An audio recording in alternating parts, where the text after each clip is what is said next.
नमस्कार धेरै धेरै स्वागत छ कार्यक्रम शैक्षिक चौतारीमा। म छु कार्यक्रम सञ्चालक नेत्र डाङ्गी, साथमा हुनुहुन्छ टेक्निशियन मित्र रङ्गिता।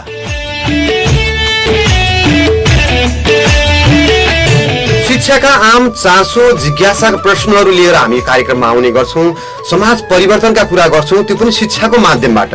अझै भने नै शिक्षकले समाज परिवर्तनमा कतिको भूमिका लिन्छ, खेल्छ भन्ने कुराको बारेमा हामी कुरा गर्छौं र शिक्षकको पनि पुरै जीवनको बारेमा पनि बुझ्ने गर्छौं। किनकि शिक्षक भनेको एउटा मार्गदर्शन देखाउने व्यक्ति पनि हो। ऊ एउटा यस्तो ऐना हो जसलाई हेरेर धेरै तस्बिरहरू देख्न सकिन्छ। समाज कस्तो बनाउने, समाज कतातिर गइरहेको छ भन्ने डोराउनलाई शिक्षक पहिलो कुरा हो। र नेपालकै अध्ययन गर्ने कुरा हो भने नेपालमा सबैभन्दा बढी विश्वास गर्ने पेशा भनेको शिक्षकलाई, शिक्षण पेशालाई सबैभन्दा बढी विश्वास गरिन्छ। त्यसैले पहिलो नम्बरको पेशा भएकोले समाज यसमै भर पर्छ र देशको राजनीतिक वातावरण पनि शिक्षकमै निर्भर रहिरहेको छ। यी यस्तै कुराहरू आज हामी कार्यक्रम शैक्षिक चौतारीमा गर्नेछौँ र शिक्षालाई कसरी परिवर्तन गर्ने, अझै देशलाई कसरी परिवर्तन गर्ने। अब यासी जस्तै शैक्षिक सत्र नै जेठमा गइरहेको छ, जेठको अन्तिमतिर गइरहेको छ। अब बचेको 4-5 महिनामा कसरी शिक्षण गर्ने भन्ने आम चासो जिज्ञासा तपाईँका मनमा लागेका प्रश्नहरूलाई आज लिएर आएका छौँ। साथमा अतिथि पनि आउनु भएको छ, जनजागृति मावि चौरीका अंग्रेजी मावि शिक्षक हुनुहुन्छ राजेन्द्र भण्डारी सर हुनुहुन्छ। उहाँलाई ढिलो नगरी स्वागत गर्न चाहन्छु। स्वागत छ। धन्यवाद। आराम हुनुहुन्छ? आरामै छ। माघी कस्तो रह्यो? माघी ठिकै रह्यो, रमाइलो भयो। सर, अब एउटा शिक्षकको जीवनकाल बुझ्यो भने मान्छेलाई धेरै परिवर्तन गर्न उत्साह पनि जाग्छ भन्छन्। हजुरको बाल्यकाल कहाँदेखि सुरु भयो, कुन ठाउँबाट, र अध्ययन कसरी सुरु भयो, कुन विद्यालयबाट, त्यतातिरबाट जाउँ सर कार्यक्रममा। म चाहिँ लम्कीमा पहिला दयवर ग्रिन बोर्डिङ स्कुल भन्ने थियो। म त्यो विद्यालयमा नर्सरीदेखि 8सम्म त्यो विद्यालयमा अध्ययन गरेँ। 9 र 10 राष्ट्रिय मावि बलचौर। अनि इन्टर चाहिँ मैले जजा मावि चौरी, जहाँ अहिले म टिचिङ गरिरहेको छु, त्यहाँबाट गरेँ। त्यसपछि ब्याचलर टिएमसीबाट गरेँ, टिकापुर मल्टिपल क्याम्पस। र यामेड इङ्ग्लिस चाहिँ टियुबाट, हाम्रो सेन्ट्रल क्याम्पसबाट नै गरेँ। त्यसपछि मलाई कानुनमा रुचि थियो, एलएलबी गरेँ मैले नेपाल ल क्याम्पसबाट। डिग्री सेकेन्ड इयर कम्प्लिट गरिसकेपछि थेसिस इयरमा मैले जोइन गरेको थिएँ। अनि मलाई अलि राजनीति, नेपाल हरेक क्षेत्रको नीति, माओनीति, राजनीति भएकाले, राजनीतिमा पनि रुचि भएकाले मैले यामे पोलिटिकल साइन्स चाहिँ नेपालगञ्ज महेन्द्र मल्टिपल क्याम्पसबाट गरेँ। अहिलेसम्मको योग्यता यति नै हो। अझै पनि म अध्ययन मेरो जारी नै छ। बाँकी उच्च शिक्षा अध्ययनका लागि समय मिलाएछ भने म त्यतातिर पनि जान्छु होला। समयलाई हेरौँ अब कहाँ पुगाउँछ यो। अब एउटा अचम्मको कुरा, एउटा युवा जोसिलो हुनुहुन्छ हेर्दा पनि, अब किन यो शिक्षण पेसामा आउनुभयो? अन्य पेसामा त आर्थिक पनि धेरै थियो, विदेश जान सक्नुहुन्थ्यो, राम्रो देशमा होइन, राम्रो मोटो रकम पाइन्थ्यो। यो शिक्षण पेसामा झमेलामा किन फस्नुभयो? यो प्रश्न यो आम यो चाहिँ हाम्रो समाजको प्रतिबिम्ब हो कि यो प्रश्न। शिक्षकमा छैन भविष्य भने जस्तै पनि एउटा सेन्टिमेन्ट्स भयो यो प्रश्नको। यो तपाईँले एउटा समाजको आवाज बोलेको जस्तो लाग्छ। अब मेरो सवालमा भन्दाखेरि म एसएलसी पछि नै, एसएलसी दिने बित्तिकै शिक्षक पेसामा आबद्ध हुनुपर्ने स्थिति भयो। मेरो पारिवारिक परिस्थितिले म त्यहाँ आबद्ध भएको हो। त्यसपछि म यसमा रमाउनै थालेँ भन्दा पनि हुन्छ। अहिले चाहिँ म अब शिक्षक सेवा आयोगै पास गरेर नेपाल सरकारको मावि थाई स्तरको शिक्षक हुँ, नेपाल सरकारको अधिकृत स्तरको शिक्षक हुँ। र शिक्षक पेसामा अहिले तपाईँले भनेको जुन यो मनोविज्ञान छ, त्यसलाई चिर्नका लागि म यो पेसामा रहेसम्म अथवा यो पेसाबाट बाहिर गए पनि मेरो प्रयास जारी रहनेछ। म यसका बारेमा, यो शिक्षक पेसालाई मर्यादित बनाउने कुराहरूमा, अन्य कुरामा लागिरहनेछु जस्तो लाग्छ। र शिक्षक पेसा अरू पेसा जस्तै हो। जति यो नेपाल सरकारको निजामती कर्मचारीले अधिकृतले खान्छ स्यालेरी, त्यति नै हामीले खाने हो। अब के छ भने यो पेसा भनेको यसमा चाहिँ एकदमै हाम्रो व्हाइट मनी हुन्छ। हामीले कुनै पनि हेराफेरी नगरेर आर्जन गरेको पैसा हुन्छ। अनि त्यसैले समाजले यसलाई चाहिँ खै कुन दृष्टिकोणले यसरी चाहिँ मूल्याङ्कन गर्छ। तर मलाई के लाग्छ भने नेपाल सरकारको निजामतीको अधिकृत र हामी एकै हौँ, एकै सेवा सुविधा छ। अब उनीहरूमा अलि केही बढी निजामती सेवा सुविधाहरूमा अलि बढी छ, हामीले खाने स्यालेरी एउटै हो। अब यो शिक्षक पेसालाई नै त्यो बराबर मतलब नेपाल सरकारका अधिकृत लेभलका अन्य कर्मचारी बराबरको हैसियत दिनुपर्छ अथवा यहाँको प्राविलाई त्यही हैसियत खरदार सरको हैसियत, निमाविलाई सुब्बा सरको हैसियत, अनि हामी द्वितीयलाई उपसचिव अनि चाहिँ प्रथमलाई सहसचिव ल विशिष्ट श्रेणीसम्म जाने व्यवस्था हुनुपर्छ भनेर यो पेसालाई मर्यादित बनाउनका लागि मैले चाहिँ आफ्नो बलबुताले भ्याएसम्म त्यसमा लाग्नेछु भन्ने लाग्छ मलाई। तर एउटा मान्छे कोही गाउँमा तपाईसँगै पढेको साथी कोही विदेशबाट आयो, ब्याग बोकेर आयो भने तपाईँ एउटा थाई जागिरे हुनुहुन्छ, तर पनि उसकै पछि लड्को लागेर मान्छेहरू धेरै जान्छन्। अनि किन शिक्षण पेसामा आयो होइन, यति धेरै फलानाले यति कमाए, आउने बित्तिकै घर बनाउन थालिसक्यो। तर शिक्षकले घर बनाउनलाई त आधा उमेर गुमाइसकेपछि बल्ल घर बन्छ नि। कति मार्मिक कुरा गर्नुभयो होइन। यो एक हिसाबले आंशिक रूपमा सही हो भन्ने पनि लाग्छ मलाई। अनि अर्को हिसाबले मलाई कस्तो लाग्छ भने हामीसँग धेरै समय हुन्छ।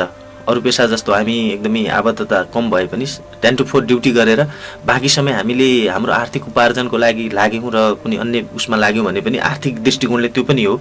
र अर्को कुरा के हो भने यदि पैसा कमाउने इन्ट्रेस्ट हो भने त यो पेसामा नआउँदा पनि हुन्छ। यो पेसामा खासमा भनेको अध्ययन गर्न रुचाउने, अध्ययन गर्ने र अध्ययन गराउने स्वभावको हुन्छ। अधिकांश पढैया मान्छेहरूका लागि उपयुक्त जागिर हो यो।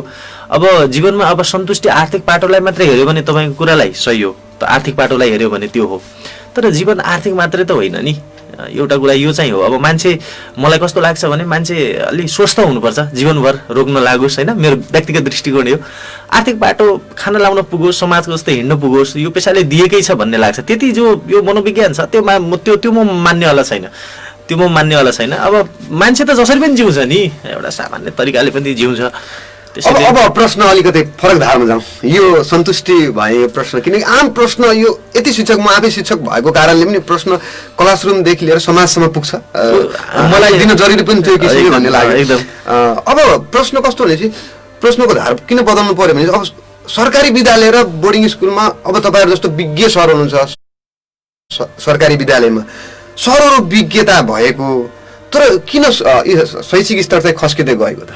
यो पनि एकदमै राम्रो प्रश्न हो। यो एकदमै सही प्रश्न गर्नुभयो। तपाईँसँग कम्पिट गर्ने सायद प्राइभेट स्कुलमा कमै शिक्षक हुनुहोला, तपाईँ बराबरकै पढाउने कुरामा पनि भन्ने हुँदैन। तर स्कुल किन उहाँहरूले त तपाईँकै अगाडि हाम्रो स्कुलमा यति स्टुडेन्ट छ भनेर तपाईँ अगाडि बोल्दाखेरि हामी यसरी हाम्रो स्कुलमा लाइन लाग्छ, तपाईँको स्कुलमा एडमिसनै हुँदा हुँदैनन्, पढ्न मन गर्दैन भन्दाखेरि अलिकति मन खाँदैन, के गरौँ जस्तो लाग्दैन?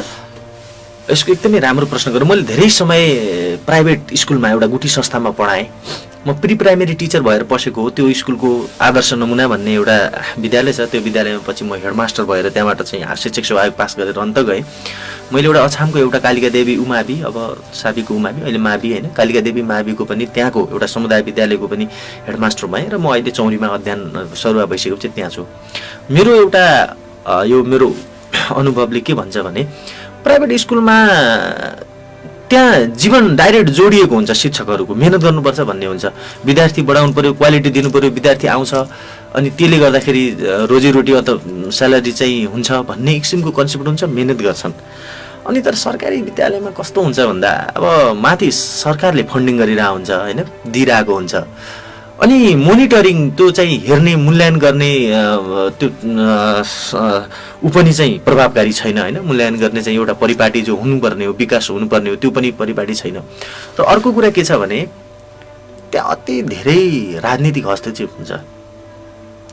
त्यहाँ चाहिँ राम्रो मान्छे भन्दा पनि हाम्रो मान्छेलाई प्रायोरिटी दिने एउटा जमात नै खडा भएको हुन्छ। म धेरै पटक यो उसमा पनि लेख्छु, हेर्नुहोस् कति फेसबुकमा त तपाईँका स्ट्याटसले तरङ्ग पैदा गर्छ। मैले चाहिँ फेसबुकमा पनि कहिलेकाहीँ लेख्छु। मैले यस्तो कुरा लेखिरहँदाखेरि मेरा कयौँ धेरै शिक्षक साथीहरू जसले मलाई साँच्चै पढाए, आज म यो स्थानमा छु, उहाँहरूको पनि चित्त दुख्छ। मैले धेरैलाई भनेको छैन, कोही साँच्चै त्यहाँभित्र मेहनत गरेर पनि पसेका छन्। तर विद्यालय शिक्षामा जुन यो राहत हिजोको अस्थायीमा जुन शिक्षकहरू भर्ना भए यी पक्कै पनि राजनीतिक पहुँचवाला धेरै थिए कि, मतलब कार्यकर्ताहरू धेरै थिए। अब दुर्भाग्य कुरो के हो भने ल ठिक छ कार्यकर्तै भए प्रवेश गरिसकेपछि उहाँहरूले एज अ गुड टिचर काम गर्न सक्नु पर्थ्यो। मलाई त दुःख कस्तो लाग्छ भने अब त्यो छिरिसकेपछि उनीहरूको कन्सेप्ट नै के भइजान्छ भने अब हामी सुरक्षित भइहाल्यौँ, जे गरे पनि भयो भन्ने खालको एउटा स्वभावले गर्दा नेपालका सामुदायिक विद्यालयहरू खस्किएका छन्।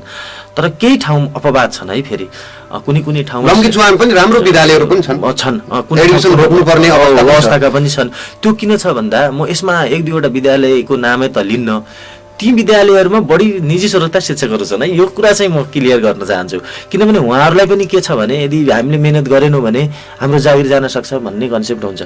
अब तर मेरो सवालमा के छ भने सरकारले तपाईँलाई तलब किन दिन्छ? निजी स्रोतले गर्दा विद्यालय यो प्रश्न गर्छ भने तपाईँको लागि हाम्रो लगानी त खेर सरकारको लागि। यसका लागि के गर्नुपर्छ भने राज्यले एउटा यस्तो पोलिसी ल्याउनुपर्छ, शिक्षकहरूलाई उनीहरूलाई उन्नत यो देशको सबैभन्दा सम्मानित पेशा शिक्षक बनाउने, तर कारबाहीको भागीदार पनि त्यसै गरी बनाउने गर्नुपर्छ। अनि मात्र शिक्षामा एकदम टप मेन पावर आएर यहाँ बस्छ। कस्तो भन्दा जस्तै नपढायो उसको क्वालिटी कस्तो छ, उसले मेहनत गरिरहेको छ कि छैन, त्यसको लागि मोनिटरिङ मेकानिजम चाहिँ मजबुत हुनुपर्छ। त्यस्तो भयो भने सरकारी विद्यालयहरू राम्रा हुन्छन्। तर मैले यसो भनिरहँदा सरकारी विद्यालयमा जस्तै हामी जस्तै म जस्तै थाहै भएका अथवा राहतमा अब हिजोका अस्थायीबाट अहिले चाहिँ थाहै भएका साथीहरू चाहिँ धेरै सबै अल्छी छन् भन्ने त होइन। फेरि कहिलेकाहीँ यस्तो कुरा हुन्छ कि निजी स्रोतका मात्रै राम्रो गर्छन्, प्राविका राहतका स्थायीहरूका ठग्छन् भन्ने पनि आउँछ। यो के हो, आंशिक सत्य हो। तर मलाई कस्तो लाग्छ भने मैले धेरै वर्ष सानै उमेरमा म टिचर भएँ। अब त्यो एकदमै सानै उमेरदेखि एसएलसी दिने बित्तिकै भनौँ, एसएलसी रिजल्ट नआउँदै म कसैको सट्टा टिचर भएर छिरेको थिएँ। मेरो इतिहास त्यस्तो छ। र अहिलेसम्म मेरो क्लासरुममा मैले यत्रो वर्ष बिताइरहँदा सायद मैले अहिलेसम्म मेरो विद्यार्थीहरूलाई ठगेको अथवा यो शिक्षकले नराम्रो पढाएको छ भनेर कसैले कम्प्लेन सुनेको छैन। अहिले पनि मैले त्यो जजामाविमा पढाइरहँदा सायद लाग्छ त्यहाँको गएर प्रशासनलाई सोद्धा हुन्छ, त्यहाँको गएर विद्यार्थीलाई सोद्धा हुन्छ, राजेन्द्र सरले कस्तो पर्फर्मेन्स गर्नुहुन्छ त रुममा भन्ने भएको छ। जब मैले चाहिँ क्लासमा जान्छु, म आफै एकदमै सेटिस्फाई भयो भने ओ ल ठिक छ आज भन्ने हुन्छ है। अब त्यसैले गर्दा म आफू सेटिस्फाई हुन पनि क्लासमा पर्फर्मेन्स गर्ने गर्छु। व्यक्तिगत स्वभाव पनि होइन, व्यक्तिगत स्वभाव पनि हो, मतलब राहत होस् अथवा थाहै होस्, तर व्यक्तिगत स्वभाव राम्रो छ भने मैले एक दुईजना शिक्षकहरू मैले धेरै राम्रो देखेको छु। हेर्नुहोस् यहाँ होइन, अब उहाँहरूको मेहनत मलाई एकदमै प्रसङ्ग लाग्छ। अब धेरै शिक्षकहरू ठग पनि देखेको छु क्लासमा, विद्यार्थीलाई क्लासमा जान पनि अप्ठ्यारो मान्ने, 15 मिनट ढिलो जाने, 10 मिनट छिटो आउनेहरू पनि छन्। अब म कक्षा कोठामै भित्र प्रवेश गर्दै जाउँ, कुरा गर्दै जाँदा एउटा 10 कक्षामा हामी एसईको पेपरमा हेर्दाखेरि डायलग आउँछ होइन, ग्रामरका कुराहरू आउँछ। त्यो भनेको त्यो इक्जाममा लेख्नलाई त होइन, डायलग अङ्ग्रेजीमा डायलग गर्न सकुन् भनेर त होला। तर उनीहरू सेल्फ इन्ट्रोडक्सन गर्न सक्दैन। यो समस्या के छ, 10 कक्षामा पुग्छन्, यो त्यही हाउमुजीले गर्दा बोर्डिङ स्कुल चलिरहेछन्। त्यो पनि हो, एकदम सही कुरा भन्नुभयो।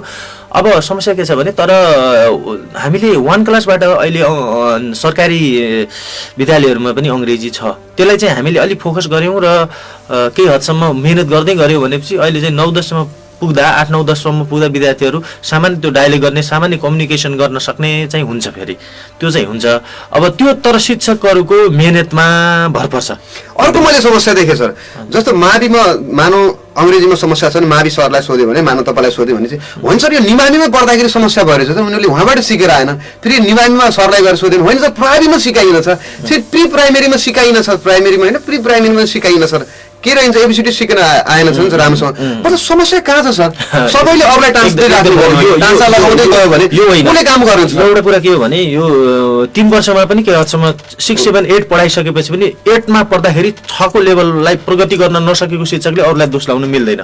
प्राइभीको 1 देखि 5सम्म प्रगति गर्न नसकेको टिचरले तर प्री प्राइभीलाई चाहिँ दोष लाउन मिल्दैन। हामीले आफ्नो ठाउँमा राम्रो गर्नुपर्छ, तर बेस बन्ने भनेको तल चाहिँ हो, यो चाहिँ क्लियर कट यसमा चाहिँ बुझ्नुपर्छ। जस्तो तपाईँले 9-10लाई अहिले पढाउँदै हुनुहुन्छ भने अब तपाईँले 9-10मा सम्भव भएसम्म प्रयास गर्ने वा दोष दिएर आफू साइड लाग्नु? त्यो हुँदैन, त्यो सम्भव भएसम्म प्रयास गर्नु पर्यो।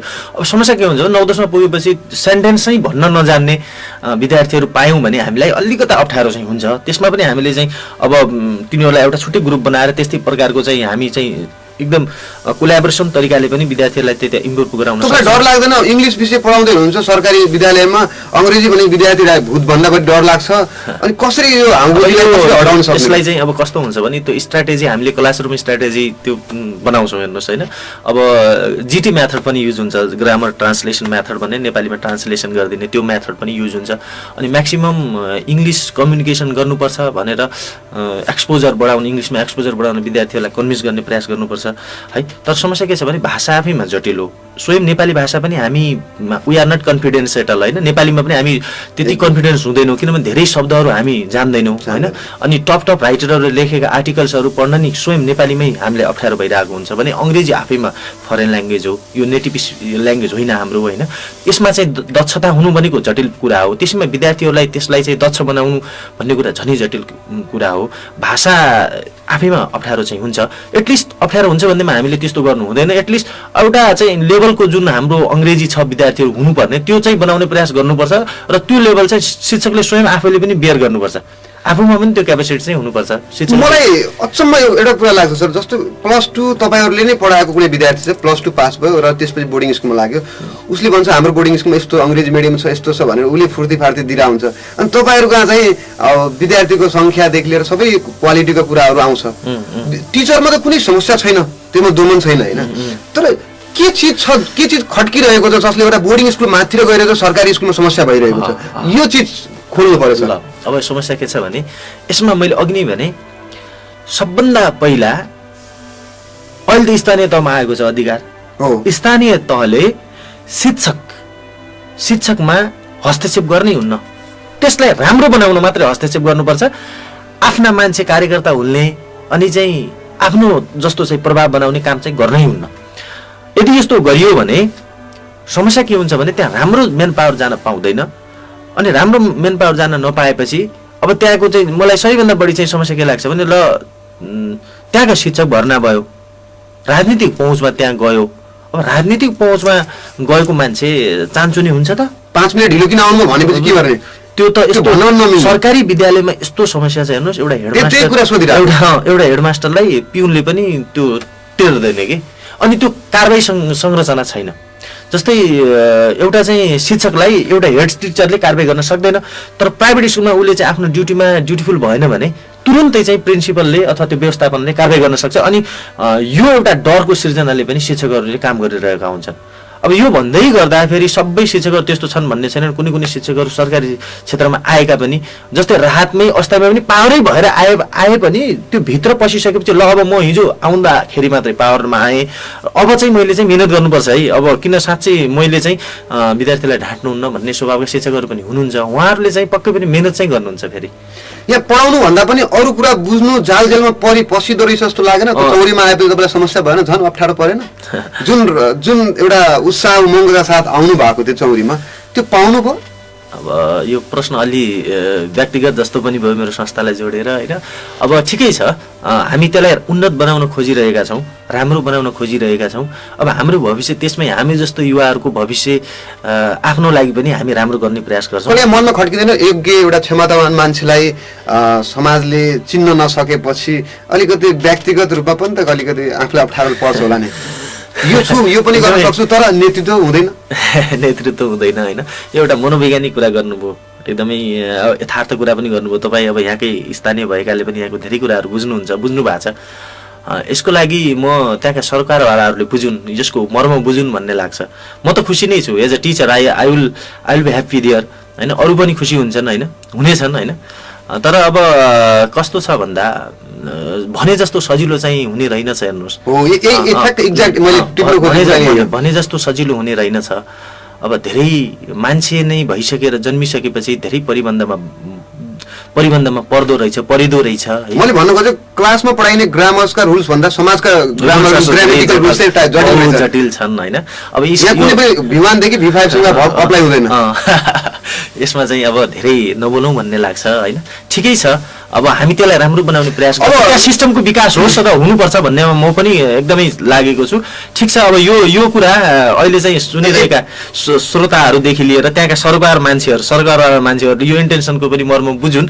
अब हामी त्यो स्कुल उन्नत बनाउने प्रयास गर्नेछौँ। आफ्नो तर्फबाट कुनै कसर बाँकी राख्ने छैनौँ मात्रै भनौँ ल। कार्यक्रम शैक्षिक चौतारीमा आज हामी राजेन्द्र भण्डारी सरसँग कुरा गर्दैछौँ। जजामावि चौरी जो लम्की चुवा क्षेत्रकै राम्रो विद्यालय हो, इन्जिनियरिङदेखि साइन्सदेखि सबै कक्षाहरू हुन्छ।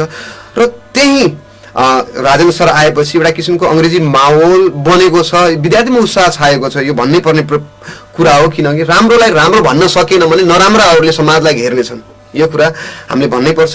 र राजेन सर, मैले अझै अलिकति अगाडि जाने भने म कक्षा कोठामा विशेष गरी विद्यार्थीले तपाईँले विद्यार्थीमा के समस्या देख्नुभयो अङ्ग्रेजीमा? तपाईँले त्यति धेरै प्राइभेट स्कुलमा पढाउनु भयो, सरकारीमा पढाउँदै हुनुहुन्छ, तपाईँले के समस्या देख्नुहुन्छ सरकारी विद्यालयमा अङ्ग्रेजी कमजोर हुनुमा? समस्या के छ भने त्यहाँ एक्सपोजर कम छ के, मतलब त्यो बोलीचाली गर्ने इन्ट्रेक्सन कम छ त्यहाँ, अनि लेख्ने कुरामा पनि इन्ट्रेक्सन कम छ। अनि तल्लो लेभलमा कस्तो छ भने यो उदार कक्षा उन्नति भन्ने छ नि जो, त्यसले गर्दाखेरि के छ भने फेल बनाउनु पनि नमिल्ने खालको, अनि कक्षा बढुवा भने उदारो कक्षा भइरहेको छ होइन। यसले गर्दाखेरि त्यो एकदमै साँच्चै बेस कमजोर हुन्छ। जस्तै नेपाली पनि हामी 2-4 वर्ष बोल्न छोडौँ त, ल बाहिर गएर 2-4 वर्षमै नेपाली बोल्न छोडौँ त, हामीलाई पछि फर्केर आउँदा नेपाली शुद्धसँग बोल्न अथवा हामी अड्किने हुन्छौँ भने अङ्ग्रेजी जब विद्यार्थीहरूले बोल्दैन होइन, तलदेखि बेस बन्दैन भने उसले अङ्ग्रेजीमा हामीले एक्सपेक्ट गरे जस्तो उसको फ्लुएन्सी पावर चाहिँ उन्नत होस् भन्ने चाह्यौँ भने त्यो सम्भव हुँदैन। त्यो एक्सपोजरै कमी छ भन्ने लाग्छ मलाई होइन। अनि अर्को कुरा के छ भने मेहनत गर्ने, अब त्यो झ्याउ मान्छन् विद्यार्थीहरूले, कस्तो पनि मान्छन् भने अङ्ग्रेजी झ्याउ पनि मान्छन्, अनि झ्याउ मानेको विषय रुचि कम हुन्छ, रुचि कम भइसक्यो त्यसलाई पल्टाउने काम पनि कम हुन्छ। त्यसले गर्दाखेरि पनि हो एउटा। र अर्को कुरा मलाई कस्तो लाग्छ भने अब हाम्रो यो सोसियल ब्याकग्राउन्ड अनि चाहिँ सामाजिक परिवेशले पनि अङ्ग्रेजीलाई त्यति चाहिँ जो सहर बजारमा उन्नत तरिकाले चाहिँ जो लिइरहेका हुन्छन्, कहिलेकाहीँ चाहिँ केही कुराहरू जस्तै अहिले टिकटकै कुरा गऱ्यो भने हामी अङ्ग्रेजीका कुराहरूमा सिक्न सक्छौँ होइन, यी कुराहरू चाहिँ एप्लाई कम भइरहेको छ यो ग्रामीण क्षेत्रमा। अब बिस्तारै हामी त्यसमा चाहिँ प्रगति गरौँला भन्ने लाग्छ।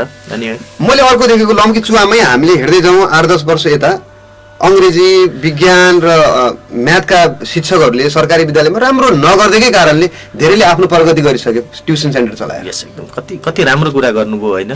यसमा सरकारको लगानी उतातिर, विद्यार्थीको लगानी अर्कोतिर, विद्यार्थी आफ्नो भविष्य बनाउन चाहन्छन्, पढ्न चाहन्छन्, ट्युसन सेन्टरको आशमा उनीहरू पढिरहेको छ, स्कुलको आशमा छैन, तपाईँहरूको आशमा छैन। अझै क्लियर भन्नु। यसका 1-2वटा कुरा म भन्छु। एक त शिक्षक आफै ठग छ, उसले क्लासमा राम्रो पर्फर्मेन्स नदिने अनि ट्युसन सेन्टरमा गएर चाहिँ पैसाको लोभमा राम्रो पर्फर्मेन्स दिने। मैले अघि नै भने यदि साँच्चै पैसा नै सबै चिज हो भन्ने लाग्छ भने प्लिज यो पेसामा आउन आवश्यकै छैन कि, आउन आवश्यकै पनि छैन। किनभने अब यसले चाहिँ हामीलाई चाहिँ त्यो कुरा सन्तुष्टि तपाईँहरू केमा हुनुहुन्छ भने तपाईँको पढ्ने मानिसहरू पनि you are not good teacher. मेरो बुझाइ सबै चिज पढ्नुपर्छ। शिक्षकले एउटा आफ्नो कोर्स मात्र होइन, समाज पनि पढ्नु पर्यो, राजनीति पनि पढ्नु पर्यो होइन, इन्टरनेसनल कुराहरू पनि पढ्नु पर्यो। जब विद्यार्थीले जब हामी क्लासमा जान्छौँ हामीले हाम्रो विद्यार्थीलाई जस्ट किताबमा लेखिएका कुरा मात्रै हामीले सिकाउन थाल्यो भने we are not good teacher. हामीले यो समाज देखाइदिनुपर्छ, विद्यार्थीलाई संसार देखाइदिनुपर्छ। त्यसको लागि त आफूले पनि त देख्ने क्यापासिटी बियर गरे आउनु पर्यो नि त शिक्षकले।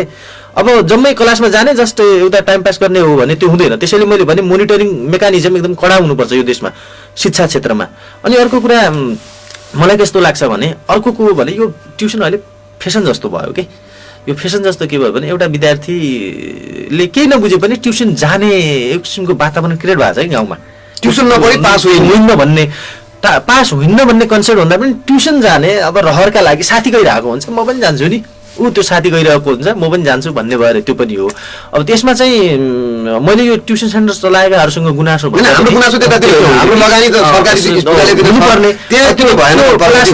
क्लासमा मलाई कस्तो लाग्छ भने यो सबैभन्दा बढी मेरो आवाज के छ भने मैले सरकारी विद्यालयमा पढाउने, बोर्डिङ स्कुल खोल्ने र आफ्नो त्यो सरकारी विद्यालयमा चाहिँ कम टाइम दिने र आफ्नो बोर्डिङमा बढी टाइम दिने, सरकारी विद्यालयको शिक्षक हुने, ट्युसन सेन्टर चलाउने, टाइममा कोर्स भइदैन। अर्को समस्या छ नि। अनि चाहिँ फेरि के हो भने जस्तै 3 महिनाको ट्युसन सेन्टरमा हामी कोर्स लगभग भ्याउँथ्यौँ, त्यो भ्याइदिने, अनि चाहिँ 1 वर्षसम्म उतातिर नभ्याउने भने त्यो हुँदैन। त्यहाँ पनि विद्यार्थीहरूलाई कन्भिन्स गरेर ल अब हामी मोडल प्र्याक्टिसमा जाउँ। अब जस्तै अघि नै तपाईँले भन्नुभयो अब जेठमा छ हाम्रो अब यो सेसन सायद सकिने भन्ने भएको छ। अब 3-4 महिना हामी त्यत्रो त्यो बल्की किताब त सक्दैनौँ। त्यसका लागि लेट्स अब त्यो इक्जाम ओरिएन्टेड पढाउनु पऱ्यो के, त्यहाँ त्यो अनुसार पढाइदिएपछि विद्यार्थीहरूले कम्तीमा उनीहरूले चाहिँ त्यो केही कुराहरू क्याच गर्छन्। यो यस्तो त भइरहेको छैन, विद्यार्थीले जे चाहिरहेछन् त्यो शिक्षकले दिइरहेको छैन कि कोर्स कन्टेन्ट अनुसारको। त्यो एकदमै ट्युसन सेन्टरमा त्यो अनुसार मिल्यो सर, लङ क्वेसनमा जाउँ, सर्ट क्वेसनमा जाउँ अथवा इक्जाम ओरिएन्टेड हुँदा भन्दाखेरि ट्युसनमा खुसी भए, ट्युसनमा भनेको चिज पाइने भयो, स्कुलमा चाहिँ के भयो सर अनुसार पढ्नु पर्ने भयो। त्यो अनि अर्को कुरा के छ भने यो विद्यालयमा कस्तो छ भने नेत्र सर त्यो कोर्स चाहिँ ल हामी मोडलमा जाउँ किताब नपढौँ भनेपछि केही अभिभावक कस्तो पनि छन् भने बुझ्दैनन् यो कुरो। अनि तपाईँले किताब किन पढाउनुहुन्न भन्ने पनि हुन्छ है। फेरि यो समस्या चाहिँ आएको छ, यसका लागि चाहिँ विद्यालय प्रशासन, विवेश र स्वयं शिक्षकले ती अभिभावकले बुझाउनुपर्छ। अब किताब पढेर चाहिँ यो नसकिने भयो, जस्तै अहिलेको एप्लाई छोटो समयका लागि यो अब यसरी जाँदाखेरि बेटर हुने हुँदा मैले यसरी जानुपर्छ भने, जस्तो अङ्ग्रेजीमा अब हामीहरूको लिसनिङ कसेटहरू हुन्छ होइन हाम्रो उसमा, अब त्यो सबै हामी भ्याउँदैनौँ। अनि ग्रामरका पोइन्टहरू सिक्वेन्सली पछि पढाएपछि त्यो प्रभावकारी हुने। अब त्यो एउटा पोइन्ट पढाउँदै जान्छ, जस्तै कुनै कुरा पढाउनु पऱ्यो, जस्तै बेसिकल्ली टेन्स सिकाउनु पऱ्यो विद्यार्थीलाई सुरुमा, कम्तीमा वाक्य संरचना त उसले जानुहोस् न, त्यसपछि उसले अन्य ग्रामेटिकल आइटम त बुझ्छ। अब कोर्स कन्टेन्टमा कस्तो हुन्छ भनेपछि सुरुमा प्रिपोजिसन राखिदिएको हुन्छ होइन, अनि त्यो सेन्टेन्स त्योभन्दा पनि लहरैसँग हामीले पछि ग्रामर आइटममा हामी विद्यार्थीहरूलाई पढाउँला। यो 9-10 को कुरा गरेँ कि मैले, त्यो म त्यो एप्लाई गर्छु। पछि 2-3 महिना लगातार त्यो ग्रामर बुझाउँदै जाने, अनि त्यो अनुसार कोर्स कन्टेन्ट गर्ने गर्छु। र मै पनि स्वयं अब लिसनिङ प्र्याक्टिस छ, 9-10 को त्यो लिसनिङ दिएको हुन्छ कसेट्सको, त्यो त मैले पनि एप्लाई गरिरहेको छैन, किनभने त्यो ती मटेरियलहरू नै उपलब्ध छैनन्। र त्यसरी पढाउन थाल्यो भने अब त्यसरी पढाउन नसकिने स्थिति पनि कस्तो छ भने यही कारण हो, यसपालि समय कम भयो।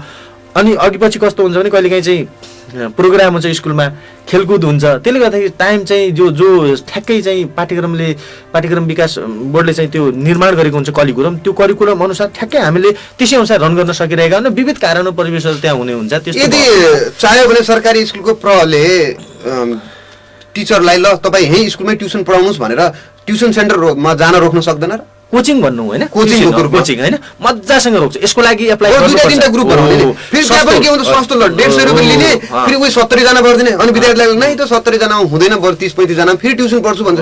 किन हामी शिक्षकहरूले बुझिरहेको छौँ एक्ज्याक्ट प्रब्लम के हो भन्ने कुरा विद्यार्थी। यसका लागि कोचिङ गराउने अनि चाहिँ अलिक सस्तो गर्ने र शिक्षकलाई एक्स्ट्रा इन्कम पनि हुन्छ, अनि त्यसरी व्यवस्थापन गर्न सकिन्छ। प्रशासनले, विद्यालय प्रले र विवेशले चाहिँ त्यसमा गयो भने त्यो पक्कै पनि राम्रो हुन्छ भन्ने लाग्छ। राजेश सरले अर्को इक्जाम बारेमा कतिको ख्याल गर्नु भएको छ? लम्की चुवाको 8 कक्षा होस् वा 10 कक्षाको एससी होस्, प्राइभेट स्कुलका प्रहरू पहिले शिक्षकहरूसँग, सरकारी स्कुलको आफ्नो सेन्टरसँग पहिले सम्बन्धित भइहाल्ने, गइहाल्ने, आफू भित्र छिरिहाल्ने, कसरी हुन्छ साँडकाँड गराउने, र जसले गर्दा फेरि विद्यार्थीको सङ्ख्या कहाँ बढ्छ? सबै चिज उहाँको व्यवस्था सरकारी स्कुलको सबै चिज युज गरेर, अनि सरकारी स्कुललाई नै फ्युज गर्ने र आफ्नो बोर्डिङ स्कुल राम्रो चलाउनेमा पनि देखिएको छ। 8 कक्षाको रिजल्ट होस्, यो बारेमा तपाईँको के छ भने? किन यस्तो चलखेल हुँदाहुँदै सरकारी यत्रो सरकारका मेन पावरै हो तपाईँहरू भने, तपाईँहरू किन टुल्लु परेर हेरिराख्नुहुन्छ? किन यसको विरोध हुँदैन होइन? यो चाहिँ म एउटा कुरा भन्छु। मैले यासीको केन्द्र अध्यक्ष चलाएको 4 वर्ष चलाइसकेँ, यो वर्ष मेरो 5 वर्ष हुन्थ्यो, ठ्याक्कै बन्द भयो। म यसपालि मेरै चौरीमा त्यहाँको केन्द्र अध्यक्ष थिएँ र मैले यो कुरो तपाईँले भनेको कुरा गुनासो मैले त्यहाँको समाजबाट र अन्य शिक्षकबाट पनि सुनेको थिएँ, र केही विद्यालयहरूले त्यहाँ केन्द्र अध्यक्षलाई प्रभावमा पारेर आफ्नो जस्तो गर्छन् भन्ने पनि सुनेको थिएँ। त्यसलाई मैले यसपालि पुरा ब्लक गरेको थिएँ। सायद तपाईँले पनि यो कुरो चाहिँ थाहा पाउनु भएको छ। मेरो विद्यालयमा 9-10 वटा प्राइभेट स्कुलका ठुल्ठुला मावि प्राइभेट स्कुलहरूका विद्यार्थीहरू त्यहाँ थिए। यसपालि मैले सिट प्लानिङमा पनि एकदमै वैज्ञानिक गरेको थिएँ। सायद लाग्छ यसपालि मैले चाहिँ एकदमै सुधार गर्ने थिएँ। यो कुरामा पक्कै पनि यो सुधार हुन्थ्यो, किनभने म त्यहाँ मेरो स्वभाव अलिकता चाहिँ प्रगतिशील स्वभावको मान्छे छु म होइन। अनि त्यसले गर्दाखेरि मैले यसमा चाहिँ कुनै चाहिँ कम्प्रोमाइज नगरेर जाने मुडमा थिएँ र मैले त्यो गरिरहेको पनि थिएँ। अब संयोगवश ठ्याक्कै अब यसै बन्द भयो। त्यसपछि अब होम ट्युसन हाम्रो चाहिँ 11-12 त अब विद्यालयमै भयो। अहिले यसपालि पढाइ पनि भएन, हेर्नु न, आफै पनि कोभिडको विशेष भयो। अब यसमा चाहिँ विद्यार्थीहरूले कहिलेकाहीँ त्यसमा अलि धेरै स्ट्रिक्टली पनि गएनन् शिक्षकहरू, त्यो बाध्यता पनि भयो, किन किताबै पढाएको छैन, विद्यार्थी पास हुने कसरी त होइन। अनि त्यसले गर्दाखेरि अलि चाहिँ त्यसमा लुज भयो होला। अब त्यसमा म धेरै जाँदैन, यो होइन, म एउटै यो विद्यालयले मात्र यो गरेर हुन्न, यसको मोनिटरिङ लम्कीचुवा नगरपालिकाले पनि गर्नुपर्छ। मलाई के दुःख लाग्छ भने जब रिजल्ट आउँछ तिनै प्राइभेट स्कुलले आफ्नो स्कुलको रिजल्ट के फेसबुकमा पोस्ट गर्छन् र सरकारी विद्यालयका टिचरहरू चुपचाप लागेर बस्नुहुन्छ के। उहाँहरूले त्यो वातावरण पहिला मिलाइदिनुहुन्छ, सहज बनाइदिनुहुन्छ। A+ ल्याउने ट्यालेन्ट हो, ल्याओस् होइन, 5 जना ल्याउने, 100 जना ल्याउनु, त्यो 100% आओस् हामीलाई सरकारमा। तर इक्जामको माहौल बनाइदिएर रिजल्ट आएको हामीलाई हेर्दाखेरि कति दुःख लाग्छ। लगानी पुरै हुँदाखेरि यसो हेर्दाखेरि सरकारी विद्यालयमा पढाइ मात्र राम्रो भएर हुँदैन सर। यदि यो शैक्षिक प्रणाली, परीक्षाको प्रणाली पनि सुधार गर्न सक्यौँ भने अझै राम्रो हुन्छ। यो धेरै जालजेल रहेछ है सर। यो के गर्ने, यता गरे यता हुन्न हो होइन। अब यसलाई चाहिँ मान्छेको स्वभाव नै अलि लोभी पापी स्वार्थी हुन्छ। जब फाउन्डरले आफ्नो विद्यालयलाई तिगडम गरेर भए पनि यसलाई फेमस बनाऊ भन्ने सोच्छ प्रिन्सिपलले होइन प्राइभेटको। त्यसका लागि त सरकारी स्कुलमा सरकारी मानव खाएर होइन उनीहरूले चाहिँ सिस्टममा राज्यले ल सिस्टममा चला भनेर पठाएको एउटा पुरा अधिकार दिएको केन्द्र अध्यक्षले पनि अब त्यो सानो लोभमा चियापानीको लोभमा होइन त्यो गर्न थाल्यो भने त्यो आफूलाई आफ्नै मन ढाँटेको जस्तो हुन्छ। अब कोही केन्द्र अध्यक्ष त्यो गरिरहनु भएको छ भने त्यो रोक्नुपर्छ, किनभने हाम्रो यो पेसागत मर्यादाको कुरा पनि हुन्छ होइन। अब मेरो व्यक्तिगत सवालमा मबाट त्यस्तो हुँदैन। अब धेरै कुराहरू मैले 4 वर्ष अछाममा यासी 2 चोटि एसएलसी भन्ने भएको थियो त्यति बेला, पछि एससी भयो, 2 वर्ष एससी चलाएँ, 2 वर्ष एसएलसी चलाएँ। त्यहाँको म भइसकेपछि त्यहाँको केन्द्र अध्यक्ष भइसकेपछि त्यो पहिलाको भन्दा धेरै आमूल परिवर्तन भएको थियो अरे कि। अब मैले चाहिँ त्यसमा एक्सक्युज गरेको थिएन विद्यार्थीहरूलाई। अब यहाँ पनि मैले पढ्ने मन गर्दैन, पढ्ने मन गर्दैन, चिट चोड्न पाइन्छ भन्ने हुन्छ, झन् मेहनत गर्दैनन् होइन। त्यो समग्रमा विद्यार्थीलाई त्यसरी पास गराइदिनु भने उनीहरूको भविष्य पनि खत्तम गराउनु हो। किनभने तिनीहरू पछि भोलि बिहान कुनै चाहिँ जीवनको यो एससी मात्रै त सबै चिज होइन, त्यसपछिका अन्य परीक्षाहरू पनि दिनुपर्छ होइन। अब यो त ठिकै गर्ला ल, ठिक छ। अनि भोलि ब्याचलरसम्मको अनि डिग्रीसम्मको यस्तो हुँदैन। अनि सबभन्दा जटिल त आयोग हो नि नेपालमा, त कम्तीमा एउटा विश्वास गर्ने लायक परीक्षा त आयोग छ। अनि धरोहर एउटा जीवित, ओहो यसको लागि त म एकदमै खुसी छु। यो देशमा एउटा पक्ष चाहिँ मजबुत छ हेर्नुहोस्, त्यो चाहे शिक्षक सेवा आयोग चाहे निजामती सेवा आयोग होस् होइन। अनि यो यसमा चाहिँ हेराफेरी हुँदैन। तर दुर्भाग्य के छ यसमा पनि हेराफेरी हुन्छ भन्ने एउटा कन्सेप्ट राखेर मान्छे ठग्न तल्लीन भइरहेको हुन्छन् कि यो हुँदैन। त्यसैले यसमा कसरी गर्ने त पछि यसमा पनि पास गर्नु पर्यो। अहिले क्लासमै पास गर्नु सबै कुरो होइन, जीवनका धेरै परीक्षाहरूमा पास हुनुपर्ने हुन्छ। त्यसैले विद्यार्थीले आफै पास गर्ने, आफ्नै क्षमताले पास गर्न सक्ने बनाउनु पर्छ। एउटा शिक्षक भइसकेपछि त्यो चाहिँ एकदमै। अब मलाई अर्को, तपाईँ जब शिक्षक सेवा आयोगमा पास हुनुभयो, तपाईँको घर परिवारमा तपाईँमा एउटा उत्साह जसरी आयो, तपाईँ अछाममा हुँदा होस् वा चौरीमा आइसकेपछि त्यत्तिकै ऊर्जा त्यो स्कुलमा आयो, परिवर्तन गरे जस्तो लाग्यो? जसरी तपाईँको घरमा जसरी उमङ्ग छायो त्यसरी तपाईँ गएको विद्यालयमा आयो, अछाममा पढाउनु? मैले 3-4 वर्ष अछाममा, 3.5 वर्ष अछाममा बसेँ। मैले त्यो आंशिक सुधार गरेँ। मैले सुधार गर्ने बेला तर कस्तो हुन्छ भने मैले भनिहालेँ यो शिक्षामा कस्तो छ भने एउटा सिस्टम छैन हेर्नुहोस्। अब मैले अघि नै पनि भने एउटा यो निजामतीमा एउटा सुब्बाका मातहतमा कोही खरदार बस्दैन, के अरे सुब्बाका मातहतमा कुनै अधिकृत बस्दैन होइन। अब यहाँ कस्तो दुर्भाग्य छ भने प्राविको शिक्षकको हेडिङमा माविको शिक्षक काम गरिरहेको हुन्छ। अब यहाँ धेरै विद्यालयहरू त्यस्तो छन्। यसले गर्दाखेरि समग्र केही हदसम्म यो सिस्टममै बिग्रेको छ। यदि माविको शिक्षकमा त्यो ल्याकत छैन भने त्यो मावि शिक्षकलाई सरुवा गरेर अर्को ल्याकत भएको मावि शिक्षकहरूलाई मावि स्कुलको त्यो हेडिङ गर्न सघाउनुपर्छ। त्यो स्थानीय तहले गर्नु पर्यो नि, त्यो भिजन बनाउनु पर्यो। मैले यो बारेमा धेरैचोटि मेयर साहबलाई भनेको छु, मेयर साहब अब हामीले सिस्टमको विकास गर्नुहोस्। विद्यालयभित्र सिस्टमको विकास गरे भनेपछि व्यक्ति जो पाओस् सिस्टमले काम गर्छ। राज्य प्रणाली जहाँ पनि त्यस्तै हेर्नुहोस्, राजनीतिमा पनि सिस्टमको विकास भएको छ भने त्यहाँ सबैभन्दा मूर्ख मान्छे गएछ भने पनि त्यो सिस्टम खासै बिगार्न सक्दैन। जस्तो डोनाल्ड ट्रम्प, अमेरिकामा डोनाल्ड ट्रम्प जस्तो प्रवृत्तिमा पनि त्यहाँको लोकतन्त्र सायद उनले सोचे जस्तै कमजोर हुँदैन, किनभने हरेक कुरा सिस्टममा विकसित भयो। राजनीतिदेखि लिएर कम्पनीदेखि लिएर होइन, सामान्य बिजनेस हाउसदेखि लिएर विद्यालयहरूमा सिस्टमको विकास भयो भने त्यहाँ सिस्टमले काम रन गर्छ। सिस्टममा व्यक्ति आउँछ जान्छ तर सिस्टम त्यहाँ दीर्घकालीन बन्छ। त्यो कुरो हुनुपर्छ भनेर भनेको छु होइन। यो कुराले पनि कसो हिंसाबोध कहिलेकाहीँ मान्छे यो शिक्षकहरूमा आउँछ होइन।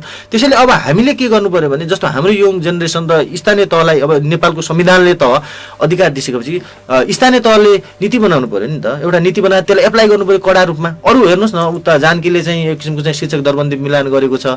अब यहाँ धेरै शिक्षकहरू भएका ठाउँमा एकदमै कम शिक्षक हुने, धेरै विद्यार्थी भएको ठाउँ एकदमै कम शिक्षक हुने, अनि 4-5जना शिक्षक छन्, विद्यार्थी पनि 4-5जना छन्। अब त्यस्तोमा त हेर्नु पर्यो नि त। राज्यले त यो त राज्य हो नि, हाम्रो सरकार हो नि स्थान, त्यसले त मोनिटरिङ गर्नु पर्यो, हस्तक्षेप गर्नु पर्यो, अनि त्यो अनुसार काम गर्नु पर्यो। अब स्थानीय निकायले कुनै कतिपय विद्यालयमा अहिलेसम्म अध्यक्ष छनौट भएको छैन, कतिपयमा शिक्षक छनौट भएको छैन, ढिलाइ भइरहेको छ। अनि शिक्षामा प्रगति हामी चाहन्छौँ, काम ढिलो गरेर प्रगति यस्तो छ कि दुर्भाग्य। मैले भनिहालेँ यो शिक्षकमा म यो पछिल्लो पटक यो हाम्रो यो धेरैचोटि तपाईँले अहिले कुरा पनि गर्नुभयो, शिक्षकहरू नलम्किचु भएको पनि शिक्षकहरूको यो चाहिँ दरबन्दीमा चाहिँ जो शिक्षकहरू नुहाइरहेको अवस्था छ, यसमा मैले धेरैचोटि फेसबुकमा लेखेको पनि छु। यहाँ सिस्टमको विकास गर्न सबैले चाहे। यहाँ कस्तो छ भने सबैका स्वार्थहरू बाँझिन थाले, सबैका स्वार्थहरू बाँझिन थाले। सबैले आफ्नो मान्छे राख्नु छ, त्यहाँ राम्रो मान्छे कसैलाई राख्नु छैन, आफ्नो मान्छे राख्नु छ। किनभने त्यो प्रभाव हुनु पर्यो। अब राजनीति सबैभन्दा बढी शिक्षामा विद्यालयभित्र हुने हुँदा अब भोलि बिहान कार्यकर्ता राख्न सकिएन भनेपछि हामीले भनेको जस्तो काम हुँदैन भन्ने फिलिङ आउँछ। अब यो राजनीतिले पनि सबै चिज बिगार्ने हुँदा नेपालको राजनीति सिस्टमले पनि एउटा यो बिगारेको हो। अब यसका लागि के गर्नु पर्यो भने सबैले राम्रो मान्छे है, राम्रो मान्छे आउनुपर्छ भन्नु पर्यो। अब भन्ने बेला लेख्ने बेला आदर्श कुरा गर्ने, तर भित्रभित्र आफ्नै मान्छे राख्ने त त्यो मजा आएन नि त होइन। अब त्यसैले गर्दाखेरि त्यो चाहिँ मा लाग्नुपर्छ। यसमा नगरपालिकाको यो यहाँका शिक्षकहरू चाहिँ नियुक्ति नहुनुमा म त नगरपालिकाको मात्र दोष दिने मुडमा छैन नि त सर। स्वाभाविक हाम्रो स्थानीय सरकारले स्वाभाविक रूपमा आफ्नो कार्यकर्ता हाल्न चाहन्छ, त्यो उसको पावरको लडाई उसले चाहन्छ। अब अर्को दल छ, हाम्रो त मल्टिपार्टी सिस्टम छ समाजमा, अब काङ्ग्रेसले आस्था राख्ने शिक्षक खोज्छ होला होइन। अब फेरि मान्छे समाजमा जन्मिसकेको स्वभाव त अहिले चाहिँ कस्तो छ भने म कहिलेकाहीँ स्वतन्त्र बस्नै नसक्ने स्थिति। देशमा सबैभन्दा दुर्भाग्य के छ भने एउटा नागरिक भएर बाँच्न सक्ने स्थिति कुनै कसैको छैन। स्वतन्त्र भएर एउटा साथीसँग सधैँ हिँड्नु भयो भने तपाईँलाई त्यो साथीवाला पार्टीको कार्यकर्ता बनाइहाल्छन्। र फेरि कस्तो पनि छ भने यो यस्तो संरचना गरेको निर्माण गरेका छन् कि दलहरूले उनीहरूको आबद्धता नभएपछि ती दलहरू अथवा तिनले सरकार चलाउने हुँदा उनीहरूले त हरेक सेवा सुविधाहरू वञ्चित गरिदिने, अप्ठ्यारो गरिदिने, संरक्षण गर्नुपर्ने स्थिति यस्तो यस्तो छकै हो। अब यो कुरामा तपाईँलाई थाहा छ, हामीले बुझेकालाई थाहा छ, समाजलाई थाहा छ होइन। अब यो कुरालाई चाहिँ चिरेर एउटा एक असल नागरिक हुन दिने वातावरण पनि दलहरूले बनाउनुपर्छ भन्ने लाग्छ। अब सरकारी विद्यालय सुधार गर्नलाई एउटा आउट अफ द बक्स सोचौँ न, जस्तो प्रको लागि नेपालभरिबाट भ्याकेन्सी खुल्ने कति राम्रो यो कुरा चाहिँ एकदमै राई। मैले त दुईटा कुरा भनेको छु, जहिले पनि भन्छु लेखापाल पनि शिक्षक सेवा आयोग जस्तै गरिकन आयोगबाट आएको हुनुपर्छ, ऊ एक्सपर्ट हुन्छ। अनि पनि त्यस्तै गरी आउनुपर्छ। सरुवा भए पनि अर्को ठाउँमा जाँदा त्यो अनि त्यो हस्तक्षेप हुँदैन। समस्या कस्तो छ भने नेता सर, अब यहाँ एउटा प्र भइरहेको हुन्छ, उसले आफ्ना कामहरू गरिरहेको हुन्छ। अब विभिन्न स्वार्थ समूहहरू हुन्छन्, उनीहरूले डिमान्ड गर्छन् ल यो काम गर, सकिन्न भनिसकेपछि त्यसको भोलिपल्ट त्यो प्रको विरुद्ध कु गर्न थालिन्छ अथवा उसलाई असफल बनाउन थालिन्छ। त्यसको सट्टामा आफ्नो मान्छे ल्याएर त्यहाँ राख्ने प्रयास गरिन्छ। जब त्यो सिस्टमले हामीले ब्रेक गरिदियौँ भने उसले त सिस्टममा काम गर्न सक्ने भयो नि। यदि उसले गलत गरेछ भने त्यो कारबाहीको पनि एउटा चाहिँ प्रक्रिया चाहिँ अपनाउनु पर्छ। शिक्षा एउटा प्रले जस्तै एउटा सिनियरिटीका आधारमा मात्रै हुने सिस्टम बनाइदियौँ भने एनमा छ त्यो व्यवस्था, तर त्यो लात हानिएको छ। अब यी कुराहरूलाई स्ट्रिक्टली तर नगरपालिकाले चाह्यो भने गर्न सकिन्छ। सरुवा भएर जस्तो मानव मतिपुरबाट सरुवा भएर कालिका त्यो सिस्टम हुन्थ्यो, सिस्टमको विकास हुन्थ्यो। त्यो सिनियरले अब यहाँ कस्तो छ भने रुन्चे भएर राहत अस्थायीमा छिर्ने होइन अथवा कार्यकर्तामा छिर्ने, अनि त्यहाँ गइसकेपछि त्यहाँ योग्य भएर आएका शिक्षकहरूमाथि हाबी हुने र उमाथि चाहिँ प्रशासकीय पद लिएर चाहिँ चलाउन खोज्ने। कस्तो नराम्रो सिस्टम छ। कतिपय ठाउँमा त निजी स्रोतका शिक्षकहरू हुनुहुन्छ।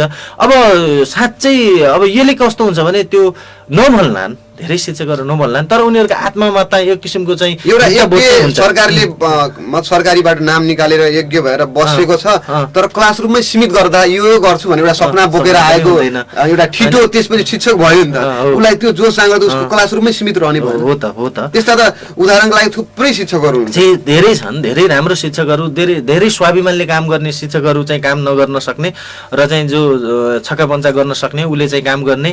अनि यस्तो किसिमको सिस्टम छ, यो चिर्नै पर्छ। यसका लागि स्थानीय तहले स्ट्रिक्ट भएर काम गर्नै पर्छ। अब एकजना व्यक्तिले केही गर्न सक्दैन, तर सरकारले चाहे गर्न सक्छ। सरकारले एकचोटि डिसिजन गर्यो भने त सधैँभरिको लागि सिस्टम बन्यो। त्यसैले स्थानीय तहले हाम्रो लम्की स्थानीय तहको सरकारले अथवा यो कुरामा एकदमै क्लियर हुनुपर्छ। धेरै कुराहरू प्रयास गरिरहनु भएको छ अहिलेको मेयर साहबले। अब राजनीतिक प्रभावमा उहाँ पनि पर्नुभयो। अहिले चाहिँ यो नेपालको राजनीतिक कुराले गर्दा सायद लाग्छ यसपालिसम्म अस्ति निजी स्रोतका शिक्षकहरूलाई फन्डिङ यो पनि राम्रो कुरा हो, एकदमै राम्रो कुरा। अनि कोभिडको बेला निजी स्रोतका शिक्षकहरूले तलब पाए। अब यो कुरो यहाँको मेयर साहबले पनि प्रयास चाहिँ राम्रो गरिरहनु भएको छ, अझै पनि पुगेको त छैन। फेरि अझै धेरै गर्नुपर्ने छ।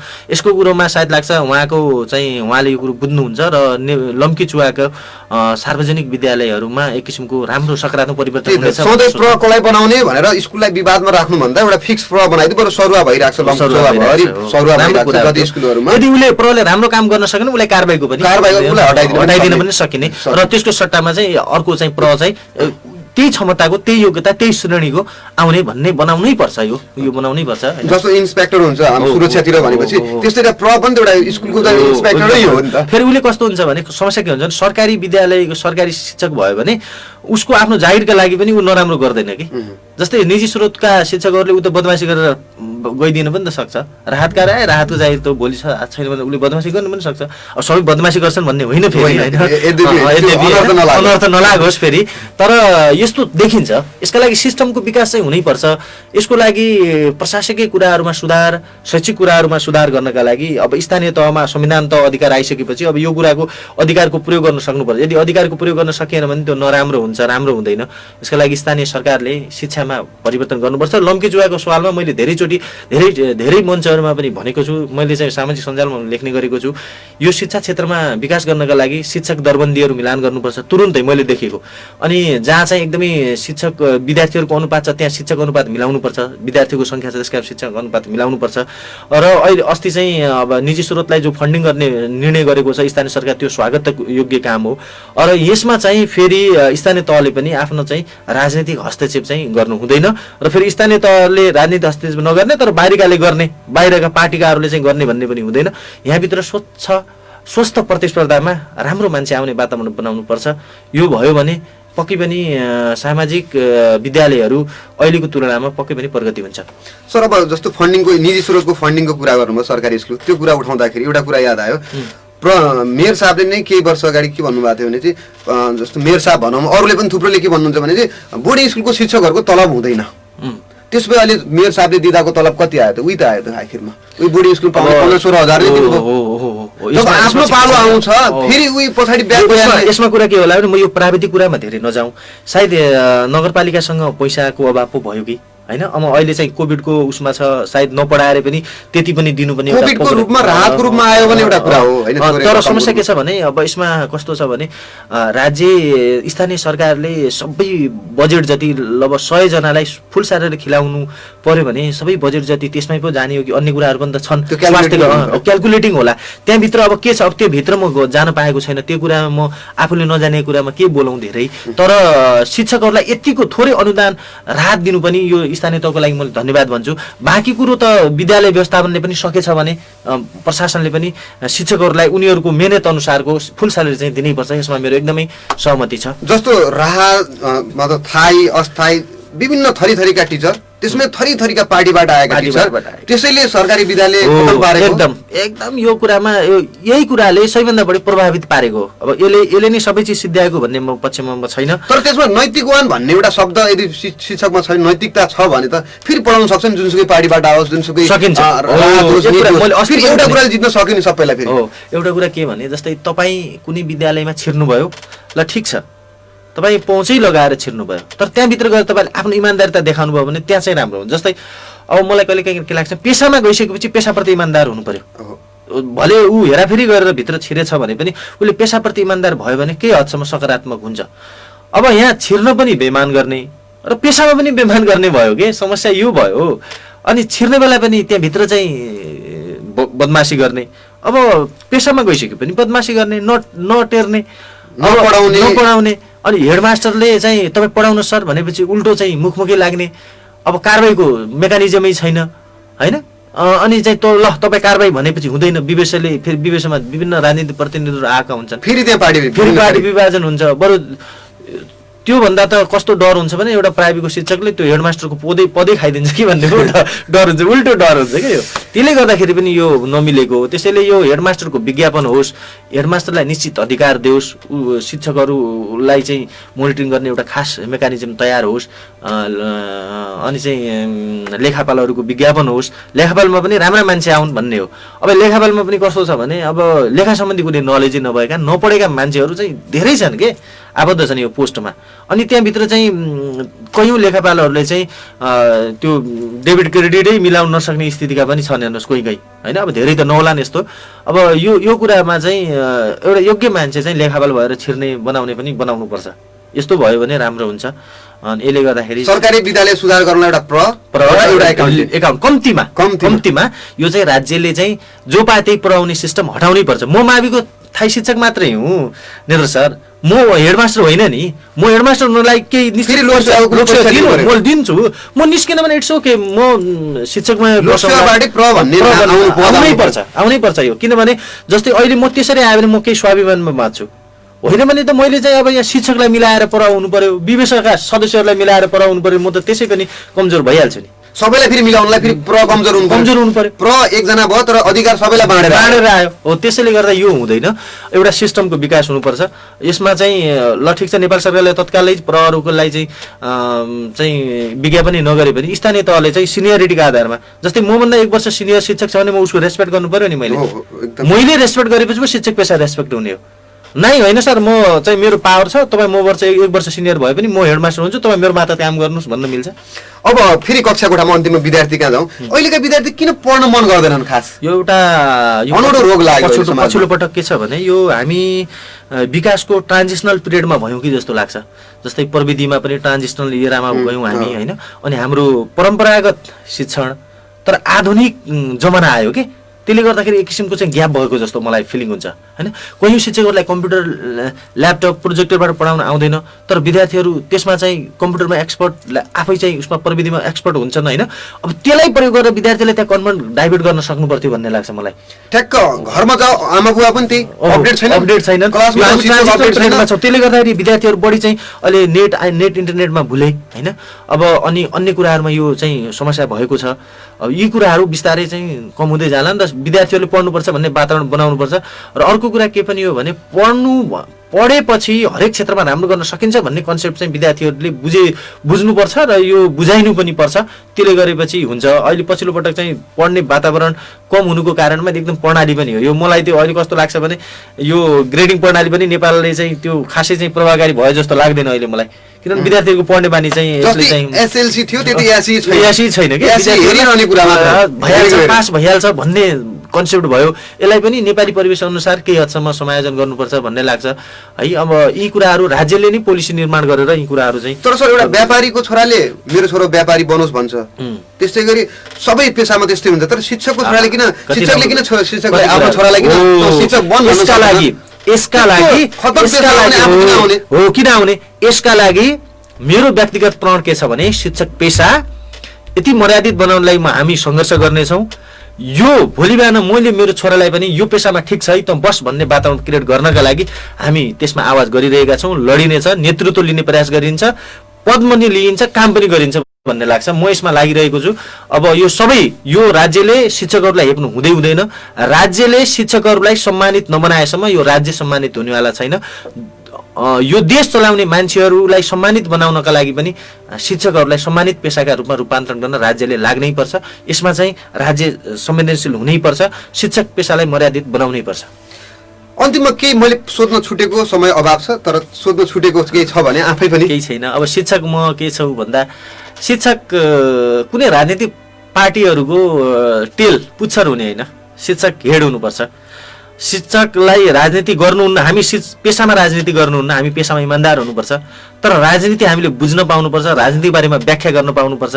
किनभने हामीसँग कुनै स्वार्थ हुँदैन, हामी नेता हुने होइन। म नेपाल सरकारको अझै 15-20 वर्ष कम्तीमा 15 वर्ष होइन 14 वर्ष कम्तीमा म यो पेसामा हुनुपर्छ, मैले हुनेछु। किनभने मेरोको लागि पनि अब 14-15 वर्ष रिटायर हुने होइन, 20 वर्ष पुग्नसम्म म 14 वर्षसम्म यो देशमा कुनै पनि राजनीतिक पार्टीको दलको झन्डा बोकेर हिँड्दैन अथवा म नेता हुँदैन। त्यसैले मलाई धेरै स्वार्थ छैन। तर राजनीतिक दलहरू यस्तो हुनुपर्छ भनेर शिक्षकले भन्न पाउनुपर्छ।